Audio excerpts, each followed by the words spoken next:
Yes. Yes. And yeah, if you actually go by those rules, you're going to be able to push yourself towards one inescapable conclusion. Like a cul-de-sac, like a logical cul-de-sac. A cul-de-sac, yeah, exactly. Yeah. That one inescapable conclusion is the verse that I gave you before. That do they have any doubt in the creator of all that exists? Yeah. The inevitable conclusion has it that if human beings think extremely deeply if we go down the rabbit hole, about the universe, the sophistication of the universe, the only conclusion we will come to that there has to be a creator and that this creator is incredibly powerful, incredibly knowledgeable, it is wise, and it has a will, a volition. What's that? Volition means a will. Like for instance, we decide all the time to do things, right? Yeah. Bring about causes and effects. So it has a motion, it has a movement. Exactly. It has like a want. Exactly. Yeah. I'm not sure if I trust, but you're saying like, okay, if you use this logic, then you come to these understandings, these endings, these like conceptions, these ideas, and like have trust. Like, because so many people have thought to themselves like so deeply, and people have ended up with so many different things. That's why I have so many different like golden ages, so many different scholars of thought, like the Renaissance and the French Revolution. So many ideas have came at the end of like deep critical thinking. And it's like I don't believe that there's one end. Yeah. For such a diverse, like infinite place, there isn't one finite option or end or cul-de-sac to where you get with thought. That this is what God is. Sure. But even despite that, even putting that aside, the fact that there are so many human beings who can look at the universe and they can come to certain conclusions regarding the universe, they have different interpretations of the universe. Ultimately, it doesn't negate the fact that those fundamental laws I spoke to you about, that I told you about, those truth claims that they make, they cannot do so without actually affirming those fundamental laws, those basic truths that I was trying to impress upon you. Yeah, you need to go, we agree on that point, that you need to go through a certain process. Exactly. And then these certain rules that you need to apply to make sure that your logic is rational. I agree. So those fundamental truths that I spoke to you about. You have the first one you told me, it's the rule of non-contradiction. So these rules are going to push you to the understanding that there has to be a creator. I think that's where we disagree. Well, if this creator wasn't there, it would be a case of chance and probability being the cause of bringing the universe into existence. I'll repeat that. What do you mean? So chance and probability is a mechanical cause, if you will. Chance and probability, things just being rolling the dice, rolling a seemingly infinite number of dice in order to account for the complexity of the universe. Okay, The probability factor of rolling 10,000 dice in order to account for a thing coming about that's extremely complicated. Like for instance, you're playing with that or your mobile phone. Sure. The chances of those dice all landing a 6, 10,000 dice all landing a 6 to kind of explain the complexity of something is so improbable. It's so improbable that you can literally take it as an impossibility. Okay, that it won't roll a 6. Yeah, because chance doesn't have volition. Chance doesn't have a will, it's just randomized. It's just randomized things that occur. And those randomized things, they occur through causes anyway. Yeah. Now, if you think about the universe and it coming into existence, it was brought into existence by this being that implanted within the universe certain fundamental laws. Like, for instance... The law of non-causality. No. The laws that are programs that allow the universe to turn out the way it did. Yeah. So, for instance... Like guidelines. Precisely. Like, we're told by the scientists that there are 4 fundamental forces. The nuclear, the gravity, the electromagnetism, the nuclear one being the weak and the strong force. The 4 fundamental forces, they tell us, were required to be so finely tuned and for them to interact with each other in such a way that had they been slightly out of sync, then they say that either the universe would have turned out inert, or it wouldn't have started out to begin with. The universe is all too perfect for not to have a creator. Exactly. That's what you're getting to. So what that tells us is that this creator must have certain attributes. I'll give you an example. You and I, we have attributes, right? Yeah. We have power, we have the means of being able to move, will, which we call will, knowledge, wisdom, etc. There's things inherent to human beings. And not just human beings, these attributes are inherent to things that exist, full stop. So just anything living? Everything that exists as You're saying like that? not just living, an object. That tripod Yep. has a will. No. That tripod has attributes. It doesn't necessarily have to have will. It has its own unique attributes. I'll give you an example. Yeah. That tripod, you flick it, it's hard. You can give a name to these attributes. You can. The attribute for that tripod is that it is hard. And like you can say it's three-legged, metal, yeah. it's black, Yes. right? Yeah. It has characters, it has qualities. Exactly. There's nothing in existence except that it must be qualified of attributes.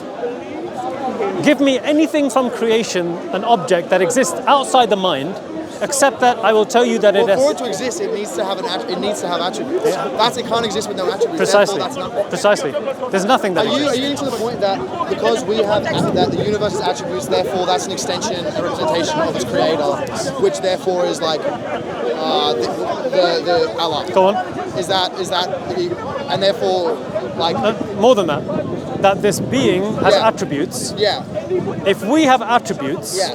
and those attributes point to, for instance, our sophistication. Sure. So the more simpler the object is, the less attributes it has. The more complicated it is, the more attributes you can apply to that thing. So you're saying that there's a causality between the amount of attributes something has and the complexity it is. You can make that inference.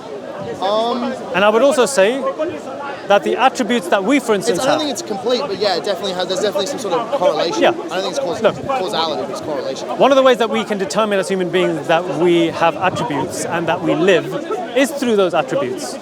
We live because our attributes point to us having an existence. Yeah. And that existence is a particular type of existence. Yeah. That existence points to us being able, for instance, to live in a way contrary to that bin, for instance, living. Yeah.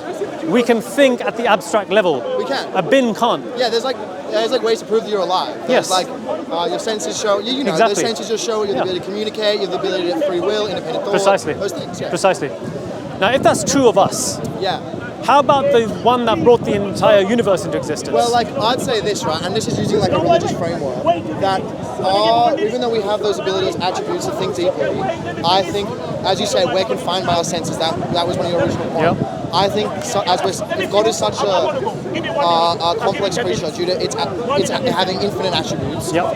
that we simply can't frame or understand what that God is through our logical senses and perceptions. Very good. It's probably a bit too more complex than us. Very, very good. It's like a goldfish trying to understand quantum physics. Yeah, I mean, one of the verses in the Quran which God says that there's nothing like God. There's nothing like God. You'd hope not. Why? Because the universe is so unimaginably complicated Yeah. that the one that brought the universe into existence, Has to be you can only imagine how much more incredibly complicated that being is. Not complicated in the sense that there are parts to it, because that's an assumption. We don't know how God is in terms Yeah. of his essence. Yeah. So since we cannot know God's essence, Yeah. we can only appreciate his attributes through his creation. Yeah. Yeah. Does that make sense? He's kind of taking me off a bit, guard. No, no worries.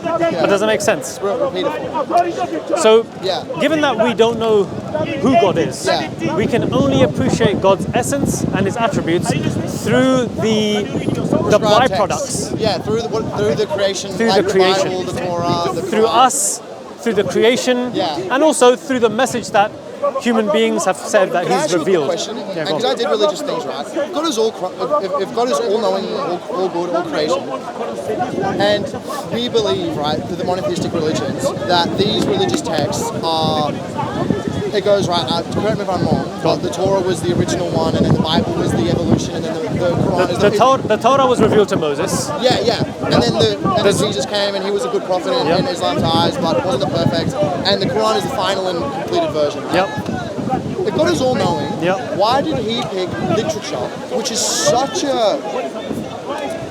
Everyone gets their own meaning out of literature. I could read the same book as you could read the same book as me, and we both have completely different interpretations of it. If they are all knowing, why did they pick such a convoluted and like hard to distinguish out of one, like hard to distinguish one solid meaning, rather than actually coming down? I'm not saying like I don't believe in God because I don't see them. I think that's not a good. That's a good question. I think, but why literature? Yep. The literature, it's so indistinguishable from each Yeah, other. yeah. It's a good question. The answer's quite long, so if you have a bit of patience and just bear with me, I'll try and break things down. Yeah, but that's a specific question. Why a book? I heard your question. I'm going to get to it. Perfect. The issue here is follows. We as human beings, we think at the rational level. Yeah. We can think at the abstract level. So God is going to communicate with mankind through language. Yes. There's no other way of God communicating through us and being able to prove But you communicate through revelation. Isn't that how Muhammad got it? Through dreams? through revelation, meaning through a communicative process. So we believe that all the prophets and messengers, Yeah. they were sent their inspiration, their revelation through words. It was, but it was, I don't know if I'm wrong, it was either Angel Gabriel. Angel Gabriel. Who came down to Muhammad and spoke to him. Exactly. But there's a difference between like language vocally Yep. and language like Spiritually. Semantically. Through book. Like written language versus oral language, there's a difference. And it's a lot easier How's that difference? because if I say to you, well, firstly, oral is finite. Once it is said, it is done, unless I repeat it. And then in text, it can be studied more because it exists longer. Therefore, it can have more opinions on it, and it extends past its original meaning because it gets refined, broken down. Scholars look at it. It gets extended. Understanding gets more deeper. Compared to something, if I say to you, it's pointed at you specifically, and once I said it, it's over. So when the Quran was revealed to the Prophet Muhammad, Yeah, the circumstance of the Prophet Muhammad was that he was an illiterate man. yeah, So when he received the revelation, yeah, he dictated what he was taught by Angel Gabriel. yeah. When he dictated that, Yeah. his companions, those of them who could read and write, they wrote it down verbatim in his presence. So the Quran is a unique book in that it is a public book that it is by the people. It is through Prophet Muhammad. It is for the people, and you could say it is by the people. Literally. Yeah. So the Quran was. So the Quran. Sorry about that. I know. Just like, yeah, So the Quran was written by the people around Prophet Muhammad, yeah. and therefore the Quran was the Quran was. That's really blasphemous. I know. Why? She does that all the time. Does she? Yeah, she Are does. you that here every week? I try and be here every week. That's so sick, man. That's so sick. When you believe in something, you want to share it. And that's valor in that. And if a person goes home with a little less ignorance, a little bit more information, Yeah. I've done my job. Do you know what I mean? But anyway, Yeah. so when the Quran actually came, when the Quran was actually dictated, Why do you have 6 mics? I have no idea. Don't ask me. I'm a puppet here. So when the Quran was actually dictated, it was written down and memorized by the companions of Prophet Muhammad upon him. This one for you. Because normally we know him, we have his number, yeah? Yeah. If we put on you, sometimes they go and we lost our mics. I promise you, I'm not running away with the mic. I can promise you that. Yeah? Yeah. So one of the unique things about the Quran, it was memorized and written down during the lifetime of the Prophet Muhammad in its entirety.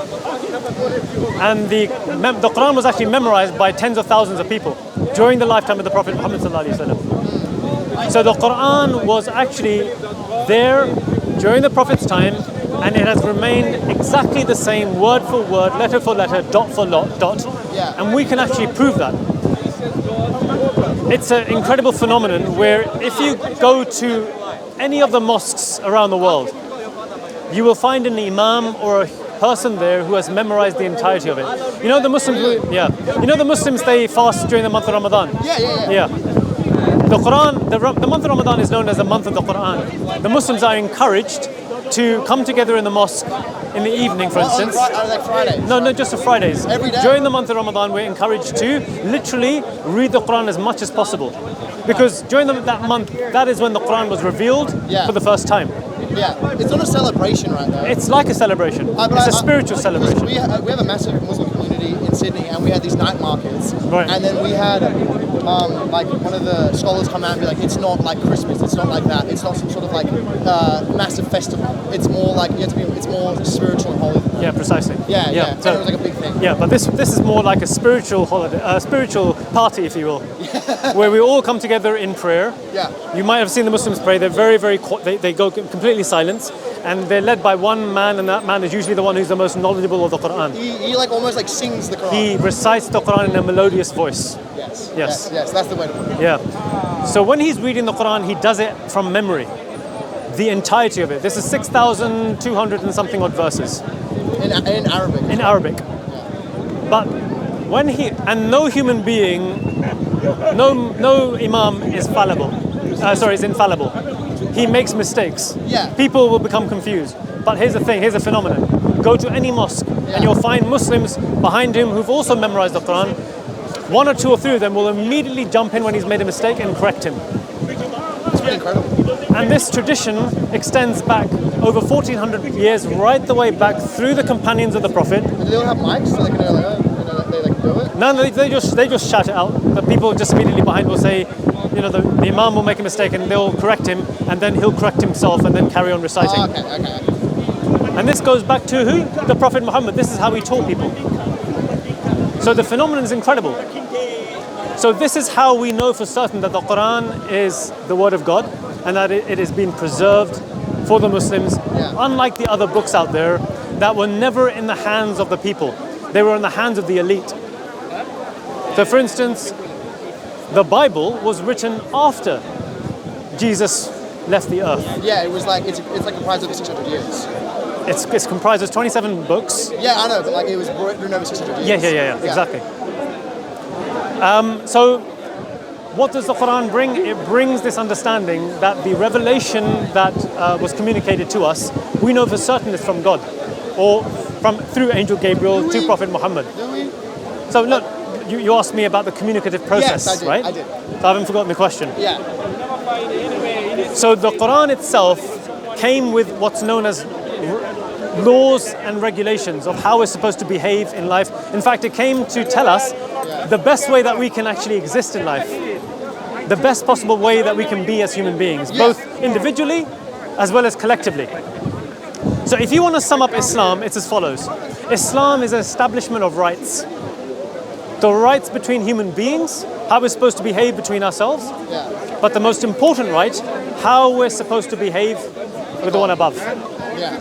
How do we lead a holy life? And that those rights are prioritized. So the most important right, in fact, there's a verse in the Quran that we know as being the final testament of the Messenger of God, Muhammad.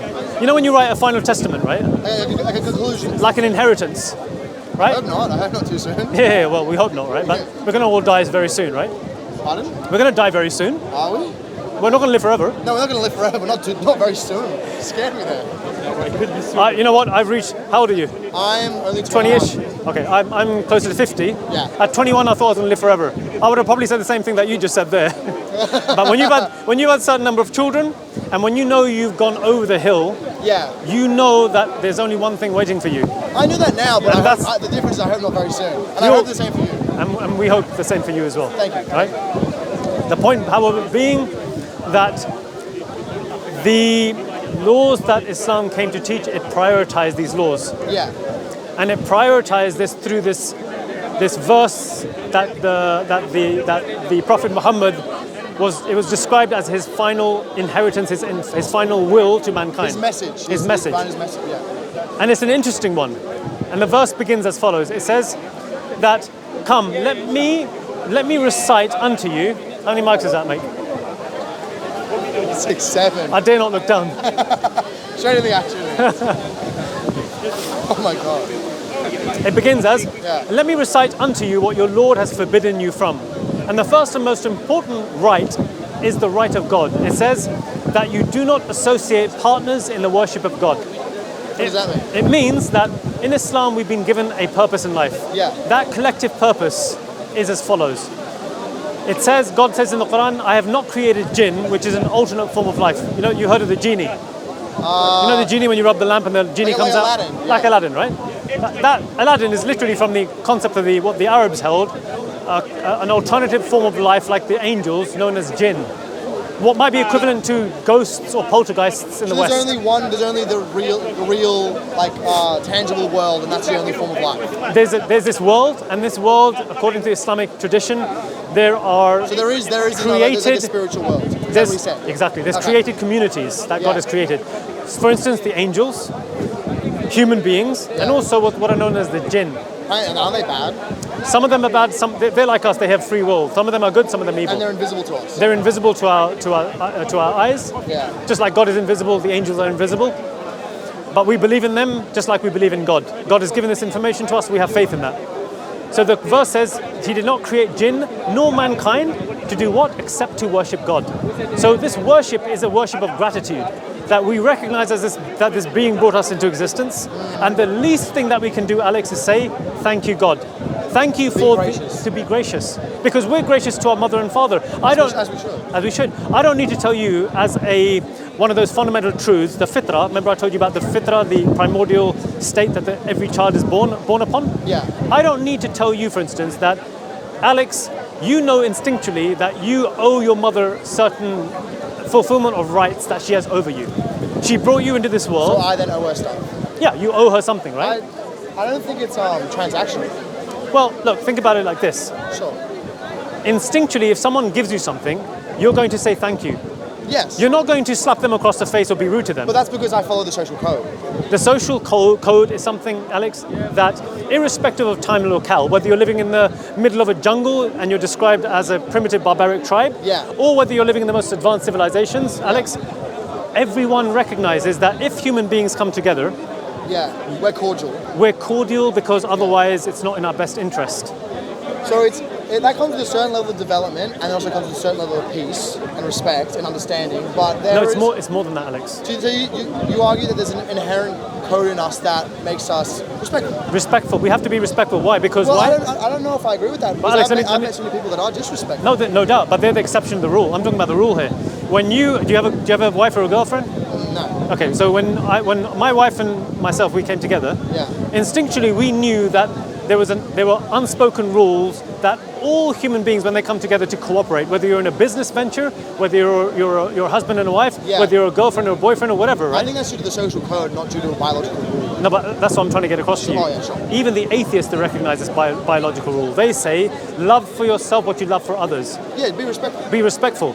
The reason why that is, Alex, is because God has implanted within us the concept of justice. And justice is defined as putting everything in its rightful place, such that... So I don't agree, because you don't see a baby walking out talking about justice. If it's inherently in them, then they would be representing and accentuating that feature, that biological code from birth. Yeah, we wouldn't be talking about a baby. We would be talking about people who can tell the difference between. They've reached a stage of maturity where they can tell the difference between right and wrong. I think I disagree with you. I think those are features of society rather than features of humanity. Okay. Children, whether they live in an Eskimo, whether they're part of a small community, it's an independent, uncontacted tribe. A tribe in the middle of a jungle. You go to their children cooperate. They don't steal and lie. Instinctually, human beings don't lie against each other. They cooperate because they immediately learn from each other that if I lie and steal, like for like, there's consequences. There's consequences for that. And it's in my best interest to maintain cordial relations with my brother and sister, whether they're 3 or 4 or 5 years old. You learn this as you go along. But you know what? Those things are planted within us because babies and children, they don't inherently lie. Lying is actually taught human beings. I'll give you an example. It's a good example that I like to give. That's actually not true. Because I do psychology, right? And we look at when do humans start to gain concepts? So there's the identity, the thing about the identity of the theory of personal self. Self and identity, yeah. Yeah, so they all object I forgot what it's called, but if there's objects here, they know it's there. But if I place it around the corner, you know what that's... they stop thinking that it exists, right? And there's a certain one where it's delayed gratitude. So if I put the marshmallow in front of the child, and I go, okay, if you don't eat this, right, you get, and then I come back, you get 2 marshmallows, exactly. And they found out that a child from 3 doesn't have the cognitive ability to be able to lie, but from 4 to 5, especially in young boys, they do have that cognitive ability to lie, and they lie because they see the benefits of lying. We don't do things, as you said, we do things because it's benefiting. I see that it's benefiting you to be respectful to me, vice versa, right? We do things, we repeat actions based off, it's like the stick and carrot method, because we see that it helps us, it gains us, it gives us stuff, we continue to do that, it's beneficial. But if we get punishment, it's not. And not lying, if we realize that it's beneficial to lie in certain contexts, we continue to do it. We do that. If it leads to, you see what you've done here is you've actually whittled down the point very nicely. When a person lies and they know they're going to get away with a lie, if it's beneficial. Because it's beneficial to them. Yeah. It's what's known as the utilitarian approach. You're going to use it as a means of utility for yourself. Yes. Because you found that it's in your best interest to do so. Yes. But now multiply that and ask yourself, if everyone began to lie en masse, would that be good for society or would it be detrimental? Terrible. Exactly. So we know that although there may be a limited utility towards us lying, if we carry on lying, there are going to be consequences. But that's like the ancient brain thing. Like we only think what's in front of us. We only have the cognitive ability to see what's in front of us, not the actual extended consequence of our actions. That's why like climate change exists. No, but because we want exactly. But I'm talking about look to the not to the exception, the extreme exception of the rule. I'm asking you. That's the world. No, I'm talking about look to the rule. The world that we live in, this world that we live in. Yeah. Whether you go to America, the greatest civilization on the earth, quote unquote, or whether you go to, or whether you go to a primitive tribe, right? They have a concept of justice to the point where if you break the laws that they've developed over a period of time, the laws, they are there to facilitate goodness, not to facilitate lying. I think it's more complex than that. I think that's rather a question of, okay, you're saying, so if we... Alex, I'm saying, think about it from the beginning of time until now. Exactly. But I'm trying to get you to understand that there is a fundamental law that human beings are compelled to implement. I think we disagree on what that law is. Yeah, but the point here is that those fundamental laws of mutuality, they are there and they are implemented by societies that are huge in number, as well as people who live in who begin a relationship, like a husband and a wife. They do so all sharing the same concept, that the utility over the long-term period, not the exception to the rule, the utility over a long period of time is that we be mutually beneficial towards each other. And mutual benefit doesn't occur through lying. Because if I begin to find out that my partner is lying, I can never know when that person is telling the truth. So it could be that, you know what, that person may be trying to be good towards me, but I'm always going to be suspicious. Now imagine multiplying that and it becomes a community. Well, a community of people who are constantly second guessing each other. Are we ever going to be are we ever going to go? We're not able to function as a society. No, we're not going to be able to function. But I don't think that mutual benefit, I think, I think it does. I don't think we think to the group level that much. I don't think we see the consequence of our actions as... No, but we do, Alex, because we don't, because we wouldn't have gotten ourselves in a situation like climate change, exactly. Because if we used your logic to think, we would have understand the consequences of our actions time and time again, right? We would have listened to the studies, we would have seen the ice are melting, we would have stopped what we were doing because of the future consequence. That's a very good point. Let me try and address that. I think and I'll tie that in with the concept. I think we think about the present benefit and the present consequence. I don't think we have the cognitive ability, both individually and societally, to understand the collective consequence. I think we think, how can I help myself? And how can I help the people I love? Okay. How can I benefit maybe max 10 people? I think we care about our group, our tribe, and anything against that, we like to think we care, but in realistic thing, it's not really. And then think about the homeless issue. Right. Like we see so many homeless people. How many people don't, including me, including other people, would just rather not think about it because they're not in that close peer. And I think that's the inherent rule of humanity. I think we do things that benefit us and they benefit our peers around us, but mostly us. I think we're self-serving creatures, unfortunately. And I think that's the inherent rule. Rather than being collective and that we do things that are quote-unquote moral for mutual benefit, for combined benefit. If that was true, you would have absolute anarchy and pandemonium across the face of the earth. Well, we're getting close. We are getting close, but again, I'm asking you to think about mankind not in the here and now, in the present, as though we're somehow more important than the far greater amount of time that the human beings have lived on this earth. No, our ancestors... They've had calamities, they've had catastrophes, they've had situations. You're right. We repeat the cycle where we destroy ourselves. We do. But that's only because of the fact that we are limited creatures. Yeah, exactly. That are inherently... short-sighted. Not short-sighted. Sure. We make mistakes. Oh, yeah, gotcha. That's one of the aspects of being human. No one's saying that human beings are not going to fall short. No, we do. The question is whether we fall short and we continue to remain falling short. We don't. When we fall short, whether we're an individual or whether we're part of a family unit or whether we're part of a community unit or whether we're part of a society, we fall short and we rectify things. How do we know, for instance, that we rectify things? Because let's take the grand example that you gave, which was the climate change. Yeah. Climate change, you could argue that climate change is something that human beings are beginning to wake up to. Yes. There is a conscious effort globally that's taking place. Paper straws, line bikes. Precisely. So what took place in the 80s is no longer the case as it right now. As it is you now. go to McDonald's and they've changed their paper straws their plastic straws to paper straws. So it shows that collectively human beings do implement that fundamental law that if we do not do things to stop what's destroying our planet, our planet is going to come to an end. Where does that that notion of recognition? That's survival. That's like, I want to live. No, but where does that survival instinctual concept come from? That's in our biological code. I believe that our biological code is to survive and to reproduce. Exactly. And that survival, what is it based upon? It's based upon mutual benefit. Because if we did not mutually come together and recognize that if we don't stop the world being polluted, that we're going to destroy our own world. I'm going back to what I said. All of us, And what was I saying in the beginning? This goes back to the fitrah. The inherent rules. The inherent moral code that every human being has It is implanted justice, within them. will.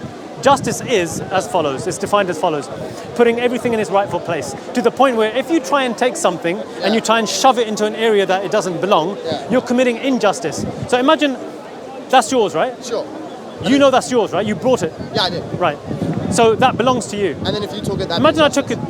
That doesn't belong to me. I have no right to take that from you. Yeah. Now I don't need a law that exists outside myself to know that I've done wrong, and for you to tell me, and for you to know that what I'm doing is wrong, because it is something. It's morally bad. It's morally internally implanted within you and within me. It's a moral code. Exactly. Well, that's like what we get taught in psychology is that there's like three inherent crimes. So whatever society you go to, if it's uncontacted, independent, any society you go to, it's stealing. Yep. If I steal from you, that's regardless of where it is, what it is, who it is, it's inherently bad. Murder, taking a person's life, and sexual assault / rape. Yep. If you take someone's, if you do that, those are the three. Regardless of the people who set those laws, the people that commit those laws, we as humans, there's something inherently in us which deems that immoral. Exactly. So those inherent laws, you can those three, you can multiply them, and that's the end. No, but you multiply them and have a look at the fundamental laws that we establish when we come together as a community and within a city, within a country. Yeah, we all share these laws. They're all an extension of those moral, ethical principles, those foundational moral and ethical principles. Yeah. Now, it may be the case that despite a society coming together and trying to implement those laws that are within our system our codified system, there may be rulers who stop us from doing that. Like, for instance, the people at the head of a global conglomerate known as, of an energy firm, that know that, if these people rise up against us, that our global business, that's it. It comes to an end. Profit of the people. So what they'll do then is try and suppress the people. But that doesn't negate the fact that those moral laws are still being implemented by those people. They're trying to regain what they recognize to be inherent. Yes. So I'm trying to get across to you this understanding that, and in fact the Quran actually speaks to this.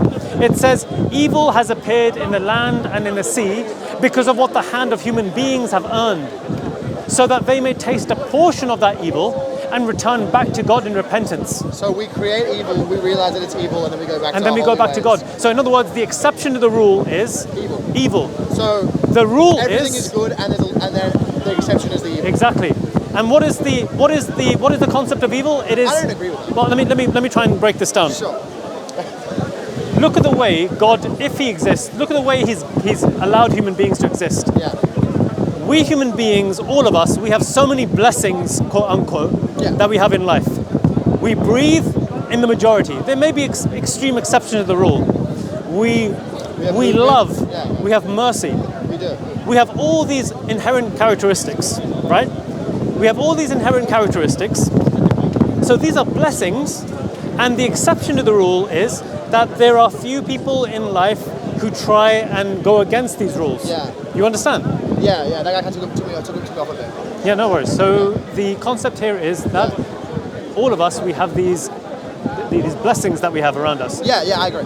Evil is an exception to the rule. Yeah, I don't agree with that.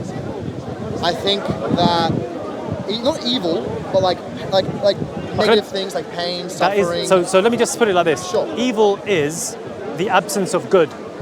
So a good is something that is beneficial. That's like saying like pain is the absence of like sadness is the absence of happiness. Yeah.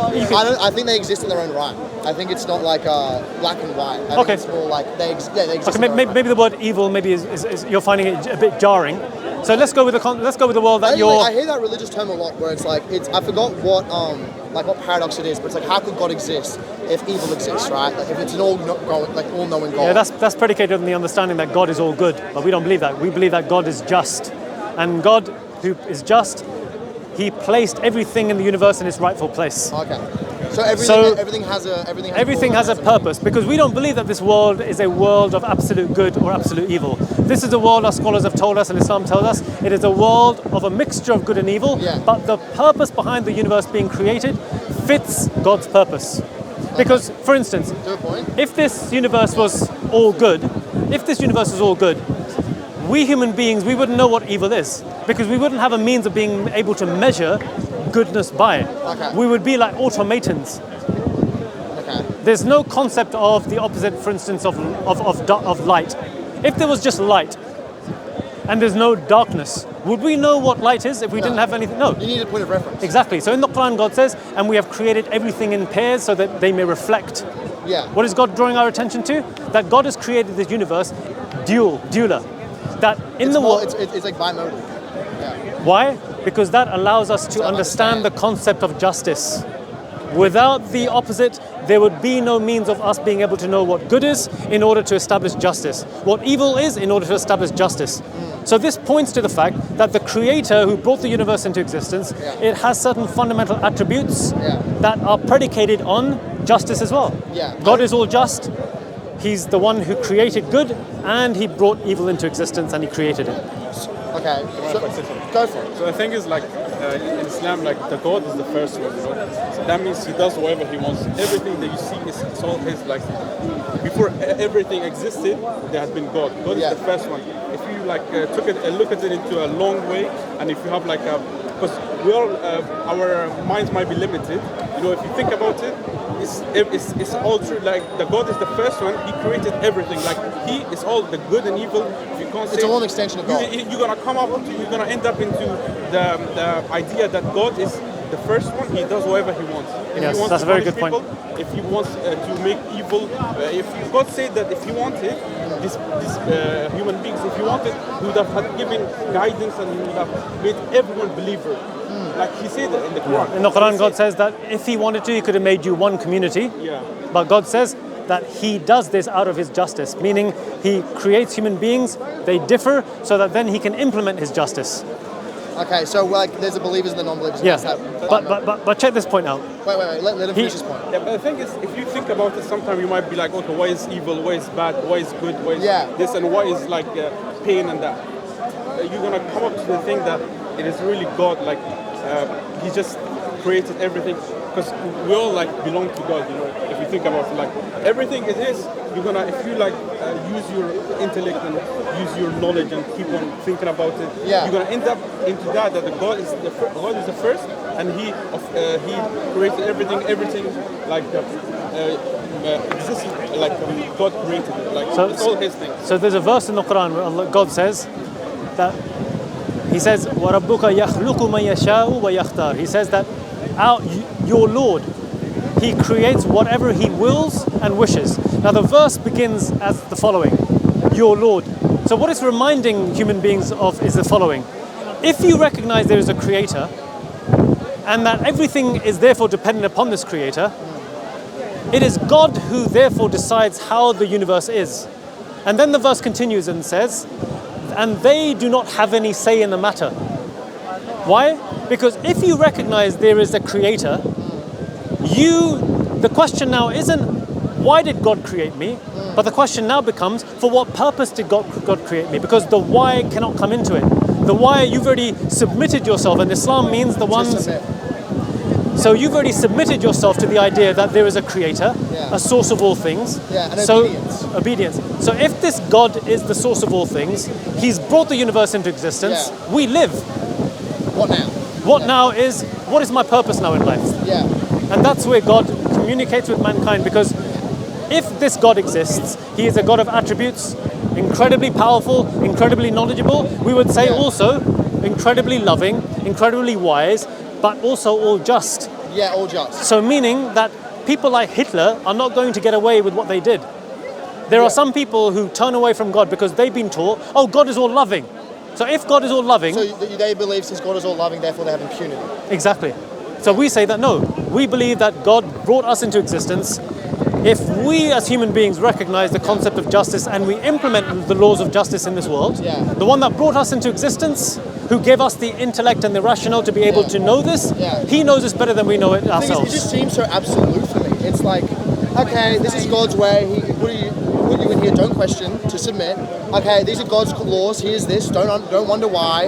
It seems so, for something so logical and so rational, it seems also conforming and obedient. But it doesn't. But it is. Because it's like, okay, this is what it is. You submitted.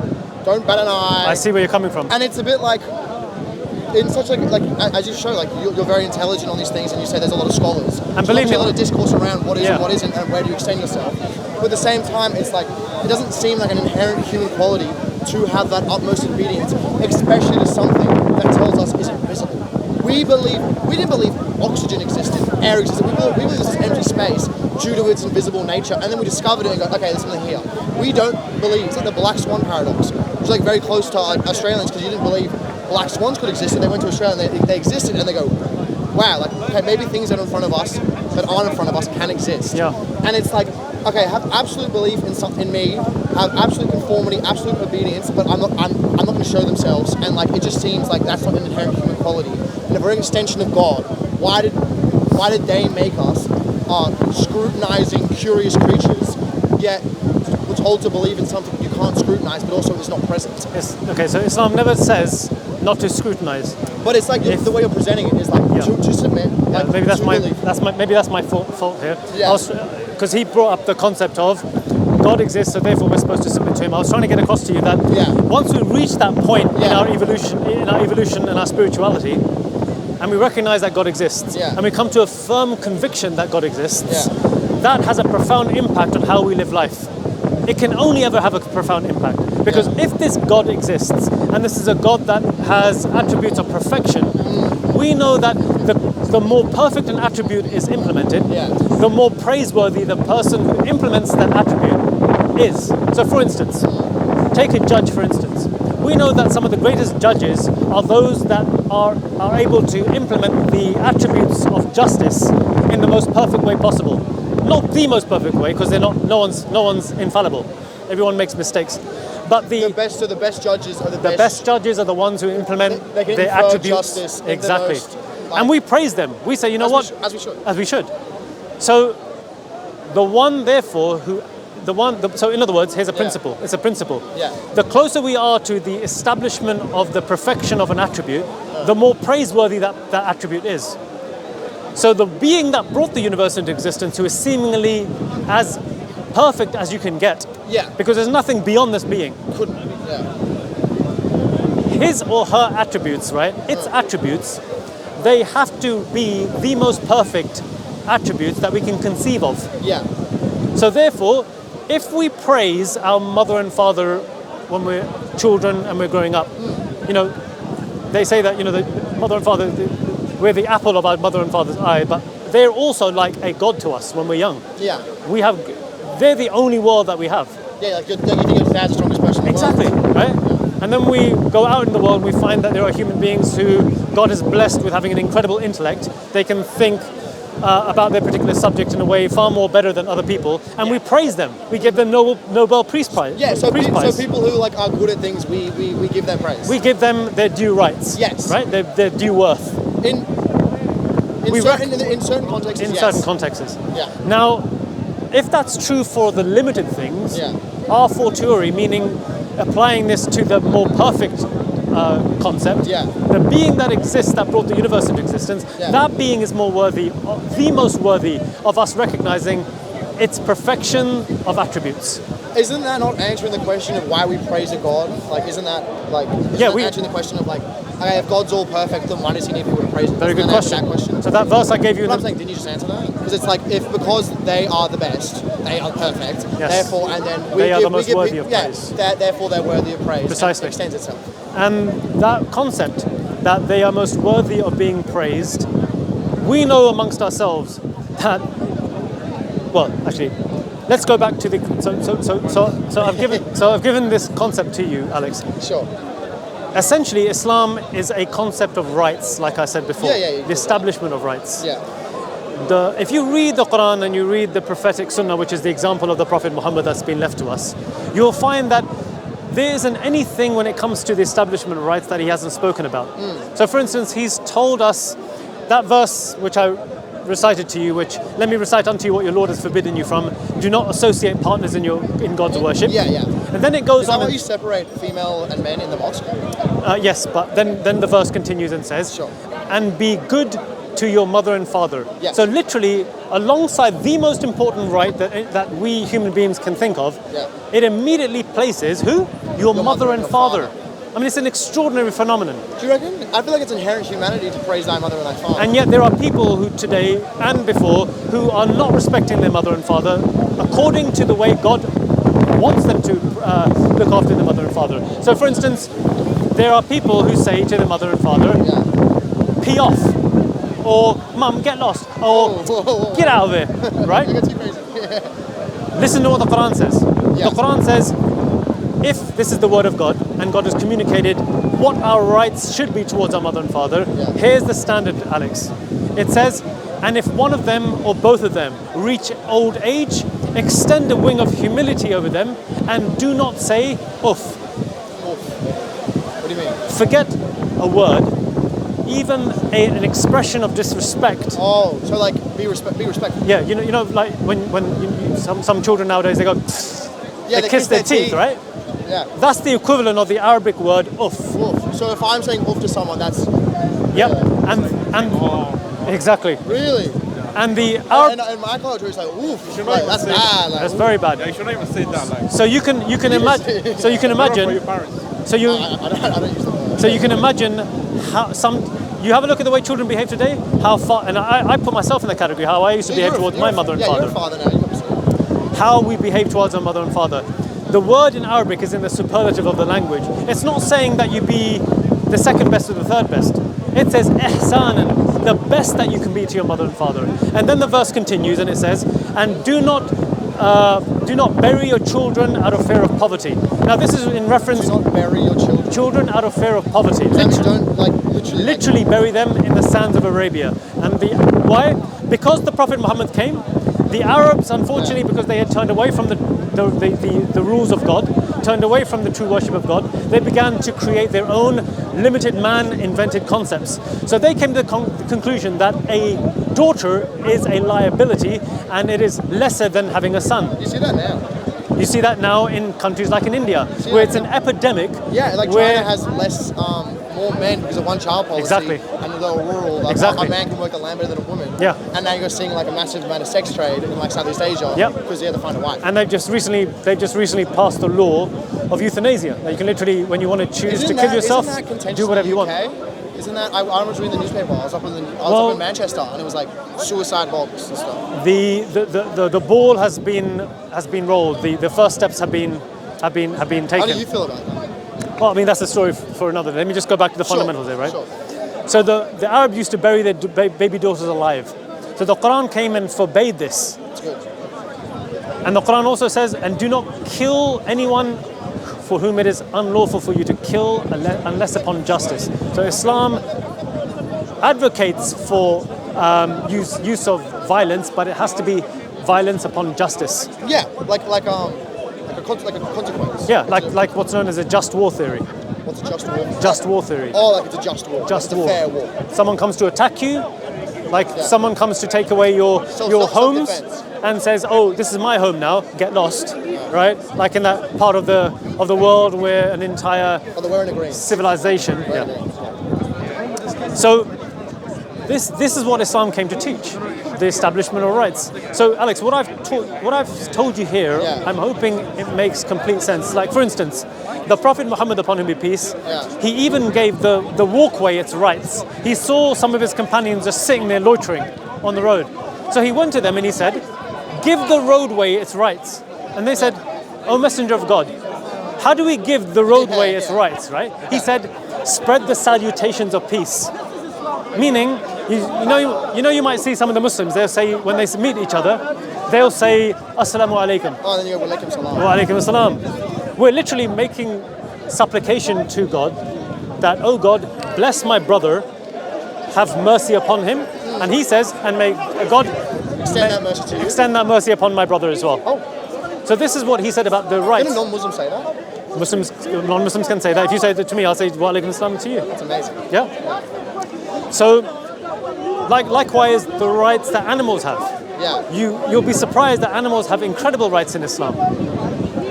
So, for instance, the Prophet Muhammad, he said, Come on. So that's the halal, right? And the whole point of the halal is to kill the animal with the least suffering possible. Yes. But due to the older, it being written in the what? 400 AD? Yep. Is that when Muhammad came? Yep, over 1400 years ago. Yeah. Okay, I'm turning my back to that. How come, if it was really the most halal way, like the most non-pain killing, it's like they do like pain indexes when they die, like in the abattoirs and everything. They do it in Australia quite a lot because we sell our beef like internationally. I know you do. Yeah, exactly. And I love it as well. It's pretty good. It's pretty good. And a lot of my friends are from these abattoir families, and some of them usually half the farm will be halal, and a quarter will be kosher, and then a quarter will be non-halal. And they did research on slitting the throat compared to isn't there's no blood, they bleed them dry. You see, this is you've hit the nail on the head there by asking. It doesn't have a technological advancement, adaptation. It hasn't fit the time. Yeah. It hasn't met up. And maybe it has. Yeah. Maybe it does, but it seems honestly that the modern methods that we have in Australia, which are we're such a bureaucratic country, to actually get something passed, it needs to go through a million checks and balances, a million filters. And the way that it is done now. So what you're saying is the supply hasn't met the demand. I'm saying that it hasn't really adapted, hasn't really evolved. So just to get back to what you said, there was a poignant thing that you said, which I want to touch upon. You said the least amount of pain. It's about the least amount of pain. But it's not about the least amount of pain for the Muslims. What is it? It's about the purity of the animal and our consumption of the animal. Yeah. So the consumption of the animal, we're saying that the animal needs to be slaughtered in a way that is the most pure for the Muslim, whilst also striking a balance in terms of the least amount of pain. The criteria isn't just about least amount of pain. Yeah, okay. Because if it was least amount of pain, we would be using the bolt method. Yeah. Just firing it in because apparently it causes the least amount of pain. Yeah. But when the Muslims have been told that if we're going to consume animals, it needs to be the purest way it's possible. So subjective. But that's where we have scientific research for this. But there's a way to calculate and quantify purity. Yes. So the way of quantifying that is through the amount of blood that's left in the animal, which carries the bacteria and viruses. Bacteria is authorized. No doubt. But we're trying to minimize that when we consume the animal. Then you'd have to cleanse every part of the animal. No, not necessarily. Yeah, you do. You're going to try and do it on stuff. So cysts can be in the muscle tissue. So we do it to the best of our ability. We're not told in Islam to go to extremes in our religion. Yeah. To the point where you got to make sure that everything is being microanalyzed. Because if we start microanalyzing, we'll wear ourselves out. And Islam actually came to recognize that even in worship, we're told not to go to extremes in our worship. And there's a story to this, but I'll come to that in a moment. Sure. So when we're told to live in a particular way of life, we're told to keep the balance. So for instance, if we eat too much meat, we've been told that we're going to become ill. Yeah. If we don't have enough meat, we're omnivores. So us not having enough meat, it will have, in the long term, not for everyone, because certain people can live without meat and still be functional. Vegetarian. There are MMA fighters who've become world champions, and they're vegetarians, right? Yeah, that's pretty but they're the exception to the rule. Yeah. So we need balance in our diet. We need a balance in our diet. I agree. And we need a balance in everything that we do. So when the Quran came and said that we can eat meat, it gave us the best way of slaughtering the animal. I don't agree with that. And we believe Yeah. that slaughtering, it is based upon a balance between the purity and the harmfulness to the animal. Yeah. And in order to acquire to find the balance, the Prophet said, slice the animal's throat, but don't do it in front of another animal. And he explicitly said, because it will cause distress towards the other, distressing the other animals. Yeah, I see where you're coming from. That it's a balance between the purity of the animal towards the people, someone consuming it, Sure. the Muslim consuming it, and at the same time causing the least amount of pain. Yeah. I don't agree that draining the blood makes it pure. I think my conception is that the purity is a more spiritual thing, and that blood is impure, and because pathogens and microbes and deadly bacteria and viruses are transmitted through all means. Yep. Sneezing, Yep. there's vectors, Yep. mosquito, so many different things. And that the pain caused, I believe, is substantial and makes sense for the creation of the Quran. And if I pronounce that wrong, I apologize. Back when it was the advancement of what they understood then. But now, like we'd agree, if it was the least pain cause, it'd be the Bolt method. It'd be a more technologically advanced method. So I just don't see how it's correct in that sense. So you see, one of the things that what has allowed Islam to remain the way it is, is that there are certain fundamental areas that we cannot compromise on, and there are other areas that we can use technology, or we can use to adapt. How do you decide we can move. between? I'll tell you. Sure. We can move with the times. Yeah. So, for instance, you spoke about how we need to adapt the slaughtering method to account for this to the many mouths that we need to feed, right? Yeah. Islam has already accounted for that. Yeah. So we have the stunning method. We can stun the animal, and then we can slaughter it. You can. Yeah. But there are certain areas that we can't compromise on, and one of those areas is that we can't use the bolt method, because part of the way we've been told to eat the animal as our submission towards God is that we slaughter the animal in a particular way that is pleasing to God, not to ourselves. It needs to fit God's lens. It needs to fit the truth. And this goes back to the beginning of our conversation, which was that these fundamental truths, the way we live life, these are ultimately decided by God himself. So if Islam came as a complete way of life, which we believe it did, it tells us how we can live our life by submitting our will to the will of God. And in doing so, we will live the best version of ourselves. If the more we turn away from God, the more we'll begin to improvise, and the more mistakes that will creep into how we live life, and we'll begin to see those mistakes in life. And today, Alex, I believe that human beings who are turning more and more further away from spirituality and are becoming more and more moving more towards immoral thing. no, not just immoral, but to a non-spiritual way of life. Right? I agree with that.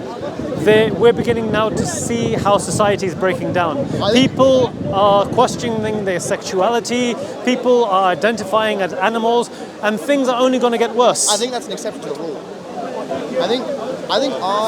Do you think they're going to learn from this and hopefully come back to the truth? I don't think it. Do you think it's an experiment? I don't. I think so. Like England, like the West is the Anglosphere, the Westosphere, the West.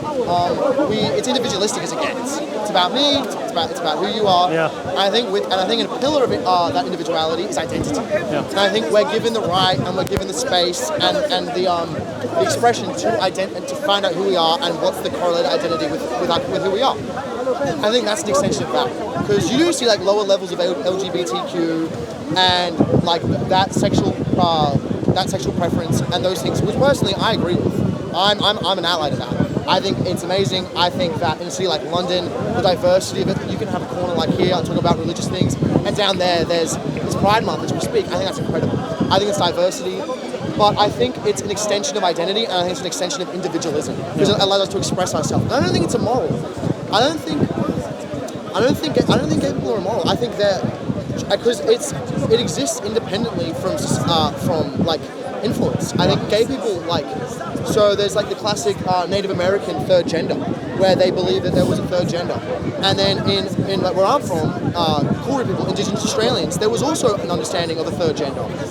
Someone that didn't have a female or a male soul, somewhere in the middle, and it's such a crucial aspect of relationships. And now we're looking to biological studies. Okay, well, if people are gay, right, and they don't reproduce, and reproduction is the main reason we live biologically, what are they here for, right? They don't have any offspring, they don't have any children.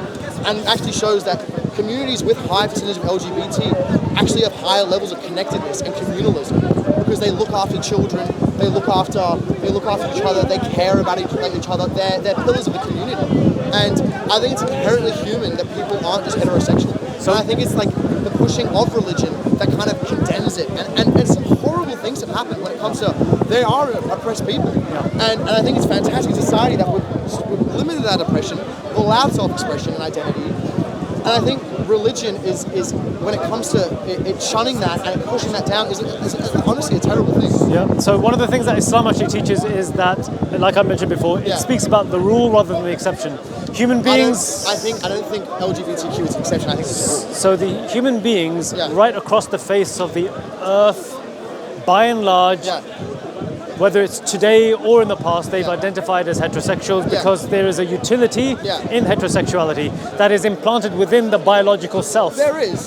So, I'm not saying there's also a utility to homosexuals. Yeah, but that's the extreme exception of the rule. I don't think it is. I think you see the exception of the rule as diversity. I don't think there needs to be a monoculture. I don't think there needs to be one thing. I think there's diversity. I think that's an exception. I understand where you're coming from. I understand where you're coming from. Yeah. But that has only been allowed to take place within the modern day era. And I'm saying it hasn't, because in the past, the oldest living culture which still exists today is the Australian Indigenous culture. It has been around for 70,000 years, continued heritage.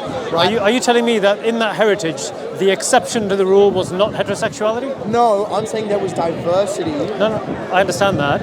But the diversity, was it a 50-50 diversity, or has it always been? No, because the rule goes deeper than heterosexuality and homosexuality. The rule is attraction, and then the diversity happens. I believe that in this context, maybe asexuality is the exception to the rule, having no attraction at all. But I think the rule is to sexual attraction itself. But Alex, if you go to the Aboriginal tribes, the vast majority of them, I can confidently say, are heterosexual. And I would also say that they've always been heterosexual. From time immemorial. Probably majority of them have been. If you go to the indigenous tribes, you will find from time immemorial they've always been heterosexual. Not always, you may but find the majority a few, has been always heterosexual. Yeah. You may find that there are small exceptions where men have been attracted to other men and they've acted out their sexuality. But that doesn't deny the fact that what Islam is teaching is the rule, not the exception to the rule. I know. That's what I'm saying here. I find that a bit too binary, that thinking. No. Believe it or not, do you know that Islam also speaks about a third sexuality? That's amazing. I didn't know that. It's known as the hermaphrodites. What? The idea that the human being may be born, and they are born in a way where their biological development during the fetal stage has made them into such a state where they're not sure whether they're a male or a female. No, I think hermaphrodites slash intersex, I think it's like a biological thing. But that's an extreme exception to the rule. And so what Islam came to facilitate... I just don't agree with the binary thing either.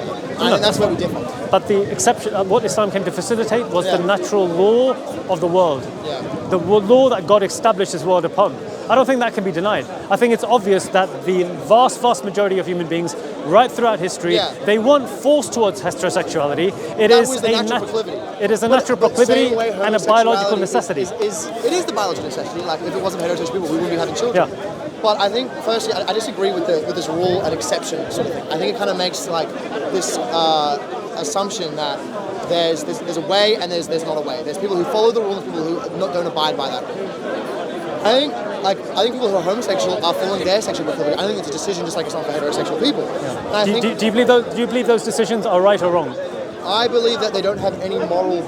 I think if you're not causing harm to anyone else, I think that it doesn't. Let me rephrase the question. If I'm not causing harm on someone, let me rephrase the question. Sure. Do you believe it's objectively right and wrong in relation to what God has established? I think so. We're talking about the monotheistic God, the Abrahamic God. No, just God in general. So yeah, like the one true God, whatever.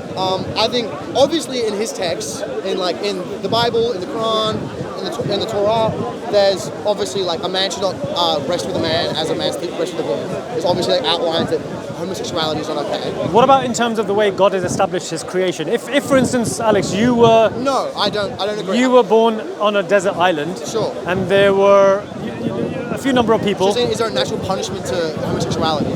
No. Yeah. I'm simply asking... Yeah. Would you be able to look to the world that you live around? Yeah. Forget you being on a desert island, but just being in a society. Yeah. Could you make certain inferences to the best explanation by looking at the natural order of events within society and reach a reasonable assumption that, you know what? Yeah. If there is a God that exists, it seems like God wants us to be with the opposite sex rather than the same sex because of X, Y, and Z. I disagree. So therefore, Yeah. it seems like it is better Yeah. to be with the opposite sex rather than with the same sex. I think better. So you're also asking if you assessed the environment in a controlled and isolated context, that you would derive that heterosexuality is more advantageous than homosexuality, and therefore it prescribes by the Creator's rule, as you inferred from their creation. And therefore you could say tentatively that it's good? I don't think technically that it's good. I would disagree. Because Alex, can I ask you a question? Are you saying that because the cameras are on?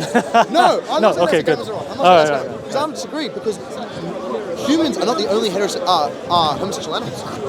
There's a lot of, I think every other, penguins, they're the most homosexual animals. A penguin, two male penguins will, they will pick up eggs that have not been looked after, because they have to incubate the eggs and then they'll sit on them. They will sit on the eggs that if a mother can't look after them, and they'll take it and they'll foster and they'll adopt it.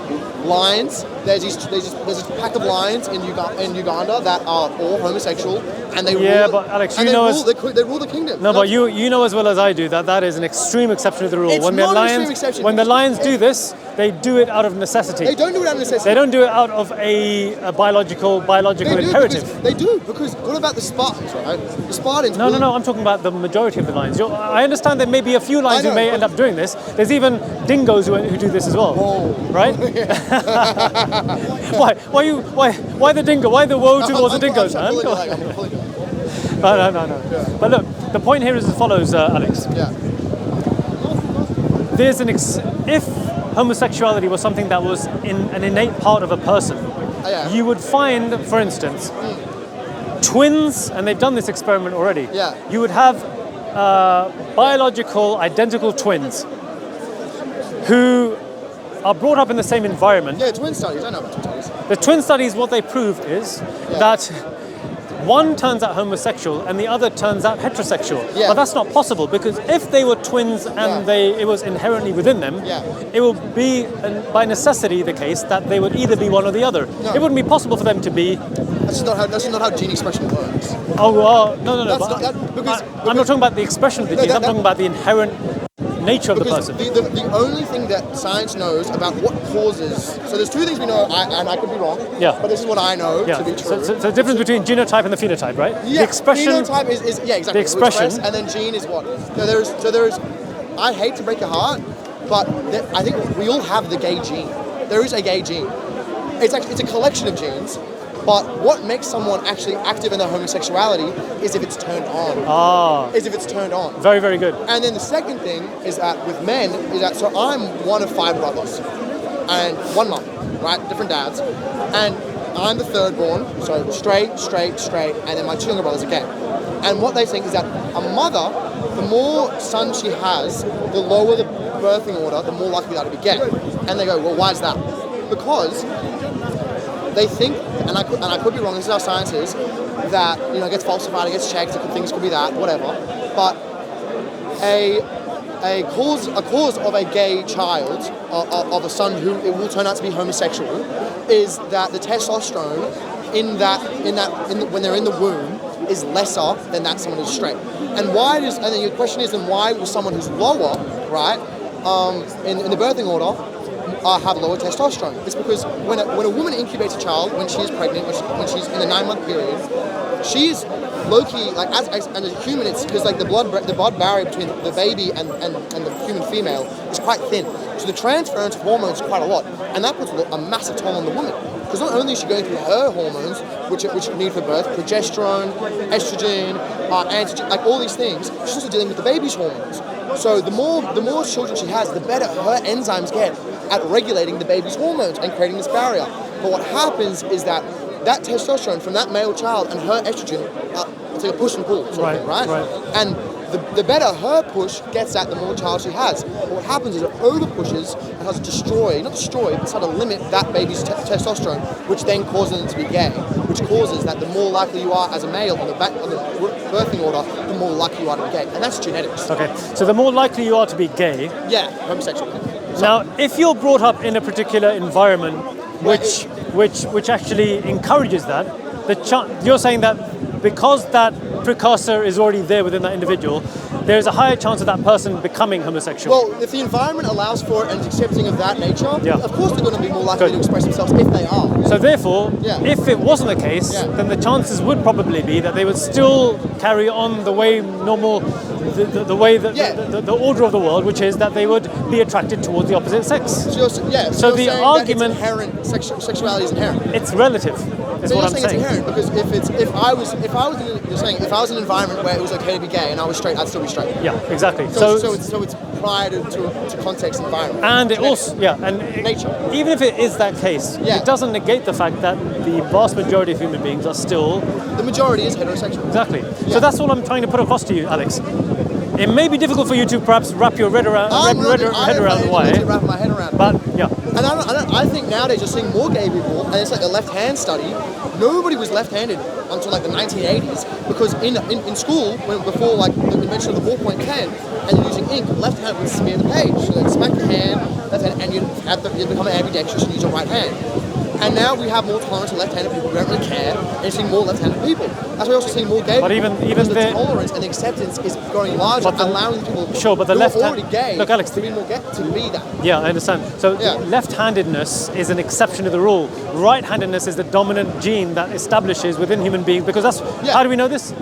We know. Right-handed. Yeah, exactly. I mean, we don't even need to actually argue over this. But listen.